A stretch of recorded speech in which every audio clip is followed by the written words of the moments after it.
4வது நாள் உண்மை சம்பவம். டுமில் டுமில் என்று சத்தம் கேட்டு தூங்கிக் கொண்டிருந்த கோரி டென்பூம் எழுந்து அவரது அப்பாவின் அறைக்கு ஓடினார். அங்கே அவரது அப்பா ஆழ்ந்த தூக்கத்தில் இருந்தார். பின் தன் அக்கா பெட்சியின் அறைக்கு சென்றார். டமார் டமார் என்று குண்டு வீசும் சத்தம் கேட்டது. ஜெர்மானியர்கள் ஹாலந்து முழுவதிலும் குண்டு வீசினர். பெட்சியும் கோரியும் அந்த அபாயத்தை உணர்ந்து சேர்ந்து ஜெபிக்க ஆரம்பித்தனர்.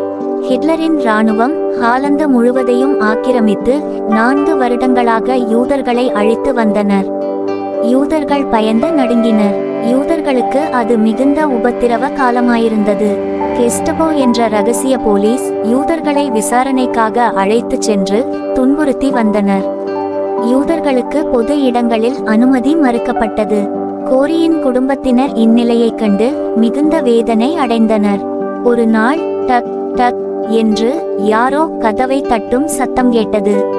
திறந்து பார்த்தால் ஒரு யூத பெண். ஐயா, எனக்கு மிகவும் பயமாக இருக்கிறது, எனக்கு உதவி செய்யுங்கள் என்றாள். கோரியின் வீட்டார் அவளை ஏற்றுக்கொண்டு மறைத்து வைத்தார்கள். இவ்வாறு பல யூதர்கள் உதவி கேட்டு வந்தனர். அனைவருக்கும் கோரியின் வீட்டார் அடைக்கலம் கொடுத்தனர். அவர்களை கெஸ்டபோக்களிடமிருந்து தப்புவிப்பதற்காக கோரியின் வீட்டில் உள்ள படுக்கை அறையில் போலி சுவரை எழுப்பி மறைவிடம் கட்டப்பட்டது. சுமார் 800 யூதர்கள் கோரியின் குடும்பத்தால் காக்கப்பட்டனர். ஒரு நாள் வீட்டிற்குள் வீரர்களின் காலடி சத்தம் கேட்டது. திடுக்கிட்டார்கள் கோரியின் குடும்பத்தினர். கெஸ்டபோக்கள் உள்ளே வந்தனர். யூதர்களை எங்கே மறைத்து வைத்திருக்கிறீர்கள் என கோரியின் தந்தையை மிரட்டினர். யூதர்கள் கோரியின் வீட்டில் மறைத்து வைக்கப்பட்டிருப்பதை யாரோ சொல்லிவிட்டனர். அன்று மாத்திரம் கோரி வீட்டில் மறைத்து வைக்கப்பட்டிருந்த யூதர்களையும் கோரியின் குடும்பத்தில் அவரின் தந்தை, சகோதரி மற்றும் கோரி டென்பூம் மூவரும் சேர்த்து சுமார் 35க்கும் மேற்பட்டோர் சிறைக்கு கொண்டு போகப்பட்டனர்.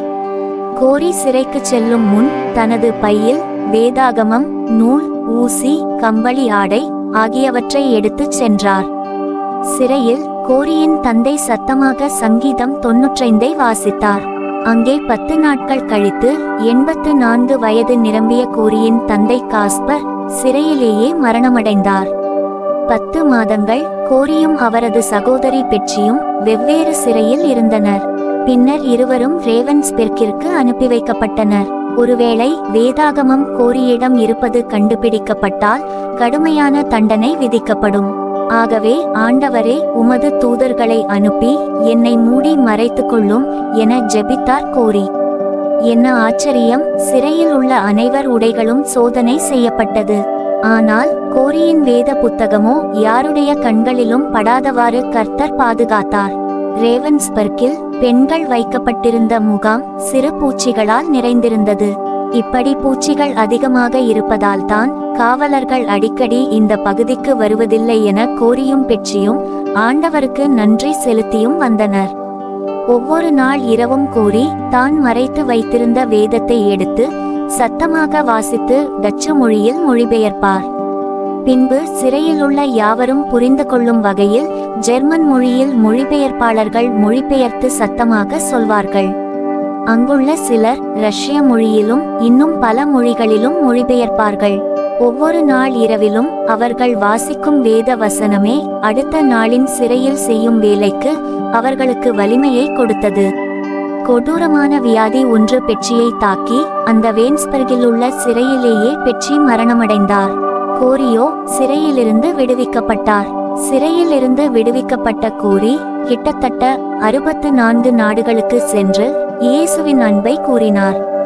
சிறையில் தனிமை, மரணபயம், பூச்சிகளின் தொல்லை, சுகாதாரமற்ற நிலை, வியாதி இவற்றின் மத்தியில் கோரி டென்பூமிற்கு வேதாகமம் மகிழ்ச்சியையும் வலிமையும் கொடுத்தது.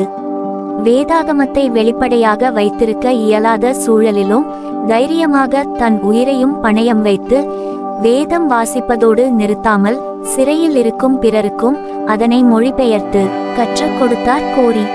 அன்பு பிள்ளைகளே, உங்களுக்கு வேதாகமத்தை வைத்திருக்கவும் வாசிக்கவும் திறந்த வாசல் இருக்கிறது. வேதாகமம் கிடைக்க கூடாத பொல்லாத காலம் சீக்கிரம் வருகிறது. அதற்குள்ளாக வேதத்தை எந்த அளவிற்கு மனப்பாடம் செய்ய முடிகிறதோ அந்த அளவிற்கு மனப்பாடம் செய்யுங்கள். தினமும் வேதத்தை வாசித்து தியானம் செய்தால் சிறை போன்ற துன்ப சூழலிலும் அது உங்களுக்கு வலிமையை தரும்.